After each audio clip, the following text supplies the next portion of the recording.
اعوذ باللہ من الشیطان الرجیم بسم اللہ الرحمن الرحیم ان الذین یحبون ان تشیع الفاحشۃ فی الذین آمنوا لہم عذاب علیم، بے شک وہ لوگ جو یہ چاہتے ہیں کہ اہل ایمان میں بے حیائی کا چرچا ہو جائے تو ان لوگوں کے لیے بہت دردناک عذاب ہے۔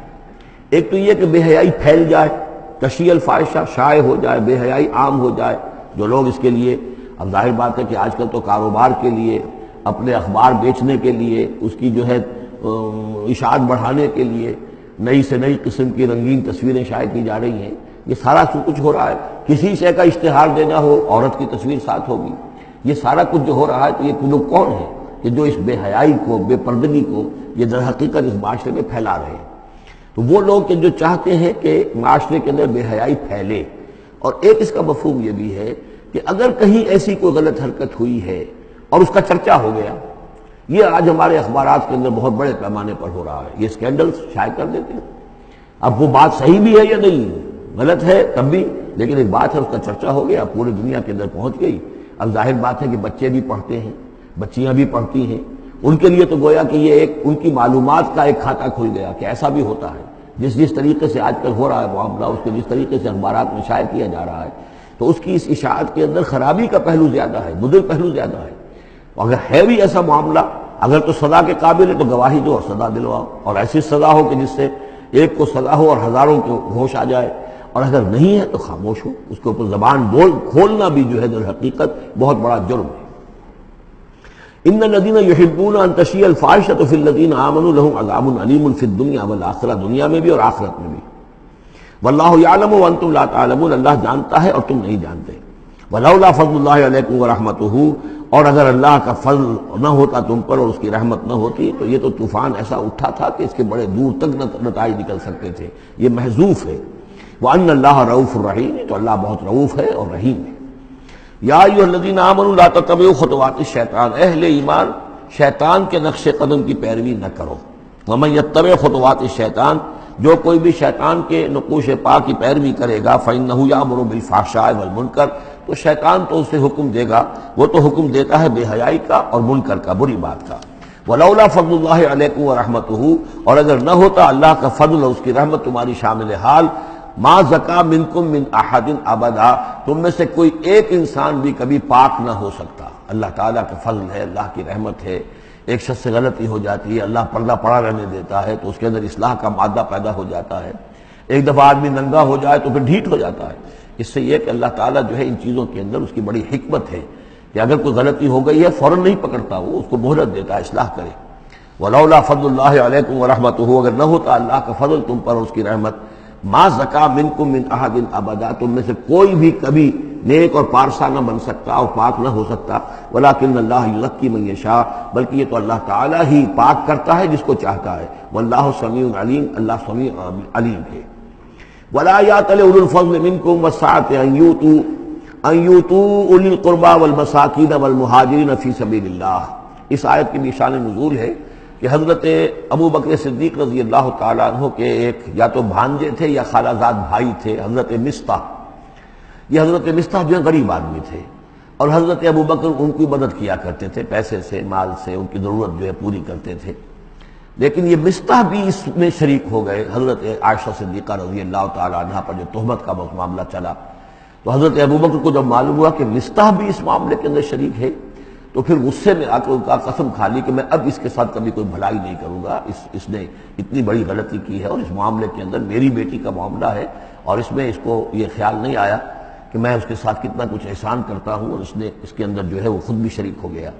اس پر اللہ تعالیٰ کی طرف سے گرفت آ رہی ہے کہ نہیں ابو بکر، یہ ٹھیک نہیں ہے، جو بھی اس سے غلطی ہوئی، لیکن تم جو نیک کام کر رہے تھے اس کا کیوں قسم کھاتے ہو کہ اس کے اندر تم مدد نہیں کرو گے۔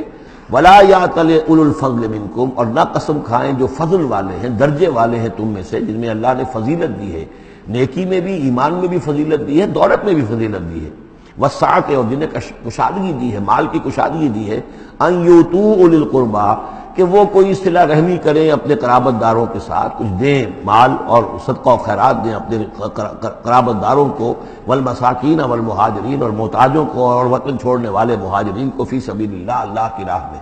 تو تو یہ قسم نہ کھائیں. وَلْيَعْفُوا وَلْيَصْفَحُوا، انہیں چاہیے کہ معاف کر دیں اور درگزر سے کام لیں.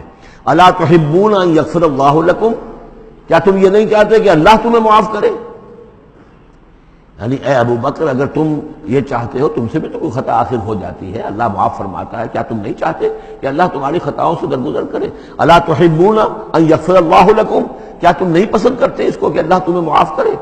اس پر اس آیت کو سنتے ہی حضرت ابو بکر صدیق کے الفاظ یہ نقل کیے گئے، بلا یا ربنا انا نحب، کیوں نہیں پروردگار، ہم ضرور چاہتے ہیں کہ تو ہمیں معاف فرما دے. انہوں نے اپنی قسم کا کفارہ دیا اور اس کے بعد جو بھی وہ کرتے تھے ان کے ساتھ بھلائی اور نیکی، اس سلسلے کو جاری کر دیا. واللہ غفور رحیم، اور اللہ تعالی غفور ہے اور رحیم ہے. ان الذین یرمون المحصنات الغافلات المؤمنات، یقیناً وہ لوگ کہ جو تہمت لگاتے ہیں ان پاک دامن عورتوں پر کہ جو غافل ہیں، جن کو ان چیزوں کا ہوش بھی نہیں ہے، جن کا گمان بھی ادھر نہیں گیا، المومنات اہل ایمان میں سے، لعنوا فی الدنیا، ایسی معصوم اور پاک دامن عورتوں پر جو تہمت لگانے والے ہیں ان پر پھٹکار ہے دنیا میں بھی اور آخرت میں بھی. ولہم عذاب عظیم، اور ان کے لیے بہت بڑا عذاب ہے. یوم تشہد علیہم السنتہم وایدیہم، جس دن کے ان کے خلاف گواہی دیں گے، تشہد علیہم، علی کو نوٹ کر لیجئے، جس دن کے ان کے خلاف گواہی دیں گے، السنتہم ان کی اپنی زبانیں گواہی دیں گی، وایدیہم ان کے اپنے ہاتھ گواہی دیں گے، وارجلہم ان کے پاؤں گواہی دیں گے، بما کانوا یعملون، اب جو کچھ عمل وہ کر رہے تھے. یہ ہاتھ ہمارے پاس اللہ کی امانت ہے، میں اس سے غلط کام کر رہا ہوں تو یہ انڈر پروٹیسٹ میرا حکم تو مان رہا ہے، اس لیے کہ اللہ تعالیٰ نے مجھے میرے حوالے سے کیا ہوا ہے، لیکن اس کے اندر پروٹیسٹ ہے. قیامت کے دن یہی میرے خلاف مقدمہ کرے گا، پروردگار تو نے مجھے اس کے حوالے کیا تھا اور یہ مجھ سے میرے ذریعے سے غلط کام کرتا رہا. یہ پاؤں جو ہیں ہمارے خلاف گواہی دیں گے کہ پروردگار ہم اس کے تابع تھے، اس کے حکم کے مطابق چل رہے تھے، یہ بدبخت ہمیں چوری کرنے کے لیے جاتا تھا تو اس کے لیے استعمال کرتا تھا، یا کوئی اور برا کام کرنے کے لیے ہمارے پیروں ہمیں استعمال کرتا تھا. یومئذ یوفیہم اللہ دینہم الحق، اس دن اللہ تعالیٰ ان کا پورا بدلہ ان کو دے دے گا. یہ دین کے لفظ کو یہاں نوٹ کیجئے، دین بدلے کو کہتے ہیں. دین مالک یوم الدین، جزا و سزا کے دن کا مالک، بدلے کا دن. وَيَعْلَمُونَ أَنَّ اللَّهَ هُوَ الْحَقُّ الْمُبِينُ، اور وہ جان لیں گے کہ اللہ تعالیٰ ہی ہے الحق، سچا اور ہر بات کو کھول کر بیان کر دینے والا. الخبیثات للخبیثین والخبیثون للخبیثات، ناپاک عورتیں ناپاک مردوں کے لیے ہیں اور ناپاک مرد ناپاک عورتوں کے لیے ہیں.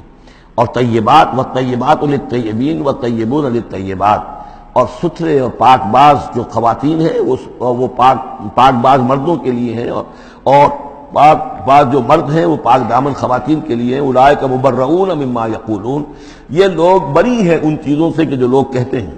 لہم مغفرۃ ورزق کریم، ان کے لیے مغفرت ہے اور رزق کریم ہے. یہ دونوں آیات جو ہیں در حقیقت اخلاقی تعلیم کی نوعیت کی ہیں کہ اتنی اخلاقی حس معاشرے کے اندر رہے کہ جس کے ساتھ کوئی بدنامی کا معاملہ ہو جائے پھر وہ خود محسوس کرے کہ میں آئسولیٹ ہو کر رہ گیا ہوں یا رہ گئی ہوں اس معاشرے کے اندر. یہ معاشرے کے اندر یہ عام روش پیدا ہو جائے. جیسے کہ پہلے آیا تھا وہ اس کے اندر بھی یہی بات تھی کہ زانی نکاح نہ کرے مگر کسی زانیہ سے یا کسی مشرکہ سے. وہ اس لائق نہیں ہے کہ اس کے نکاح میں کوئی مسلمان خاتون آئے پاک دامن اور عفت والی.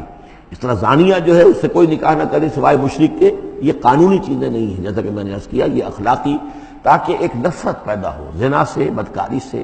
اسی طریقے سے معاشرے کے اندر ایک عام فضا، ایک حس ایسی پیدا ہو جائے کہ جس میں جو لوگ بھی ایسی گراوٹوں میں مبتلا ہوں وہ خود اپنی آنکھوں میں ذلیل ہو کر رہ جائیں.